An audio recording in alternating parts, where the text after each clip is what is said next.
بسم اللہ الرحمن الرحیم۔ السلام علیکم۔ کیسے ہیں آپ؟ امید کرتی ہوں سب خیریت سے ہوں گے۔ میرا نام ہے پریشے اور آپ دیکھ رہے ہیں میرا چینل ایجوکیشن کمپلیکس۔ آج میں آپ کو سورۃ الفاتحہ کے فوائد و معجزات کے بارے میں بتاؤں گی۔ ویڈیو کو اینڈ تک ضرور دیکھیے گا، انشاءاللہ اس سے آپ کو بہت فائدہ ملنے والا ہے اور ڈھیروں ثواب بھی۔ تو چلیں آئیے چلتے ہیں ویڈیو کی طرف۔ جیسا کہ آپ سب جانتے ہیں کہ سورۃ الفاتحہ کس قدر پاورفل سورت ہے، اس کے بے شمار فوائد و معجزات ہیں۔ ہر مسلمان دن میں 5 وقت نماز میں اسے پڑھتا ہے۔ حدیث نبوی ہے کہ جس نے نماز میں سورۃ الفاتحہ نہ پڑھی اس کی نماز ہی نہیں ہوگی، لہٰذا سورۃ الفاتحہ نماز کی ادائیگی میں لازم ملزوم ہے۔ اب ذرا اس کے فوائد و معجزات دیکھیے۔ سورۃ الفاتحہ، اس سورت کو الشفا بھی کہا گیا ہے۔ سورۃ رقیہ یعنی دم والی سورت، سبع المثانی یعنی بار بار پڑھے جانے والی آیات کہا گیا ہے۔ یہ ایک ایسی سورت ہے جس کو آسمان سے وہ فرشتے لے کر نازل ہوئے جو زمین کے اوپر پہلے کبھی نہیں اترے تھے۔ یہ ایک ایسی سورت ہے جو بندے اور رب العزت کے درمیان تقسیم ہے۔ بندہ اللہ کی حمد بیان کرتا ہے، بزرگی بیان کرتا ہے۔ اللہ تعالیٰ جواب دیتے ہیں کہ میرے بندے نے میری حمد بیان کی، میری بزرگی بیان کی، اب میرا بندہ مجھ سے جو مانگے گا اس سے وہ ملے گا، اسے عطا کیا جائے گا۔ اس سورت کے حوالے سے ابو سعید الخدری کی مشہور روایات آپ لوگوں کے ذہن میں موجود ہونی چاہیے۔ لوگ پوچھتے ہیں کہ شفا کے لیے کوئی وظیفہ بیان کریں، شفا کیسے ملے گی؟ ابو سعید خدری بیان کرتے ہیں کہ وہ ایک قبیلے کے پاس گئے، ان کے سردار کو کسی موذی جانور نے، سانپ یا بچھو نے ڈس لیا۔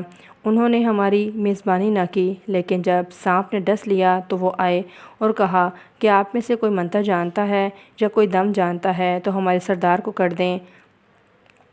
ہم نے کہا کہ آپ نے ہماری میزبانی نہیں کی، ہم اس کی اجرت لیں گے۔ صحابہ کرام گئے، انہوں نے جس جگہ پر سانپ یا بچھو نے کاٹا ہوا تھا اس جگہ پر ہاتھ رکھ کر سورۃ الفاتحہ کا دم کیا۔ ترمذی شریف میں آتا ہے کہ صحابہ نے وہ دم اپنے اجتہاد سے 7 مرتبہ کیا۔ یہاں یہ بات ثابت ہوتی ہے کہ ہر دم کر سکتے ہیں جس میں شرک نہ ہو۔ اللہ اور اس کے رسول نے صرف دم کی یہ پابندی لگائی ہے کہ اس میں شرک نہ ہو، مبہم نہ ہو، غیر واضح نہ ہو۔ عدن کا تعین کرنا یہ شرک نہیں ہے۔ عدن کا تعین تجربے مشاہدے کی دنیا میں علاج کا باب ہے، مفتوح ہے۔ جس صحابی نے بھی اجتہاد کرتے ہوئے 7 مرتبہ جہاں بچھو نے یا سانپ نے کاٹا تھا وہاں دم کیا، زہر سارے کا سارا اس کے زہر کا اثر ختم ہو گیا۔ اس پر ان لوگوں کو معاوضے میں بکریاں ملیں۔ صحابہ کرام نے کہا اب یہ ہم بکریاں آپس میں بانٹ لیتے ہیں، لیکن انہوں نے کہا ایسا کبھی نہیں ہو سکتا۔ پہلے ہے رسول اللہ صلی اللہ علیہ وآلہ وسلم سے پوچھیں گے اس دم کے بدلے میں جو بکریاں ہمیں ملی ہیں آیا وہ جائز بھی ہیں کہ نہیں؟ تو نبی کریم صلی اللہ علیہ وسلم کی مشہور حدیث ہے، آپ صلی اللہ علیہ وآلہ وسلم نے فرمایا کہ آپ کو کس نے بتایا تھا کہ یہ دم کی صورت ہے؟ سورۃ رقیہ ہے، اس کے اندر بہت تاثیر ہے، بتانے والا تو میں ہی ہوں نا، میرا بھی ان بکریوں میں حصہ رکھو۔ مذاق کیا، دل لگی کی صحابہ کرام رضی اللہ تعالیٰ عنہ کے ساتھ۔ اسی طرح کا ایک اور واقعہ بیڑیوں سے جکڑے ہوئے مجنون شخص کا اور مرغی کے دورے کی بات، جس کی عقل جاتی رہے یا پھر وہ پاگل ہو جائے، اس پاگل کے بارے میں حدیث ہے۔ اس پر ایک صحابی نے دم کیا، وہ تندرست ہو گیا، بالکل ایک دم تندرست۔ ان کو بھی 100 بکریاں ملیں۔ انہوں نے بھی آ کر نبی کریم صلی اللہ علیہ وآلہ وسلم سے پوچھا کہ کیا میں بکریاں لینا میرے لیے جائز ہے؟ تو آپ صلی اللہ علیہ وسلم نے فرمایا کیوں نہیں؟ جو پہلے جاہلیت کے زمانے میں جھاڑ پھونک کر کے باطل طریقے سے مال کماتے ہیں، تو تمہارے لیے یہ بہت بہتر ہے کہ تم اللہ کے کلام سے اگر کسی کو دم کرو اور اسے شفا مل جائے تو گویا یہ معاوضہ تمہارے لیے جائز ہے۔ اس کے علاوہ بھی سورۃ فاتحہ بہت سے اس کے فوائد اور معجزات ہیں، لیکن ایک اور واقعہ جو کہ عینی شاہد ہے وہ آپ لوگوں کے گوش گزار کرنا چاہوں گی۔ کرونا وائرس کے مریض، بعض کینسر کے مریض اور بعض جگر کے کینسر کے مریض لوگ، ان سب پر یہ دم کیا گیا، اللہ کے حکم سے ان کو شفا ملی۔ ان لوگوں کو فجر کی سنتوں کے بعد 41 مرتبہ 41 دن سورۃ فاتحہ پڑھنے کے لیے کہا، اللہ کے حکم سے شفا ملی۔ ایک اور مریض جس کو جگر کا کینسر تھا، انہوں نے فجر کی سنتوں کے بعد 41 مرتبہ 41 دن سورۃ فاتحہ کو پڑھنا شروع کر دیا، جگر کا سارا کینسر ختم ہو گیا الحمدللہ۔